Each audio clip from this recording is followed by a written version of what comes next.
Some writers are born, others are made.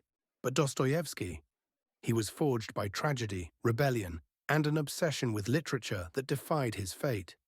Born into a strict and deeply religious household, Dostoevsky's father, Mikhail, was a military doctor with an iron grip on his children's future. Young Fyodor's passion was literature, but his father had other plans, forcing him into the St. Petersburg Military Engineering Academy at the age of 16. While Dostoevsky studied mathematics and engineering, his heart remained in books.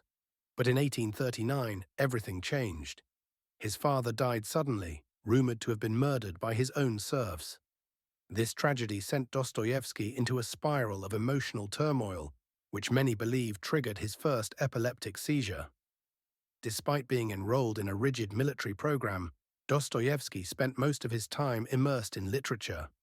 He devoured works by Shakespeare, Goethe, and Schiller, often reading by candlelight late into the night. He was drawn to stories of suffering and redemption, themes that would later define his own novels. By 1844, Dostoevsky could no longer ignore his calling.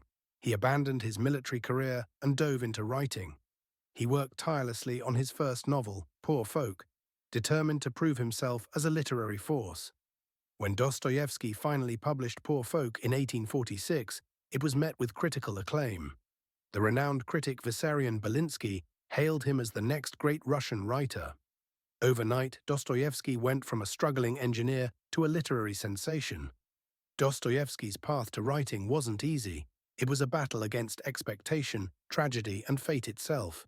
But this was just the beginning. His rise to fame would soon be overshadowed by political turmoil, exile, and near-death experiences that would change him forever.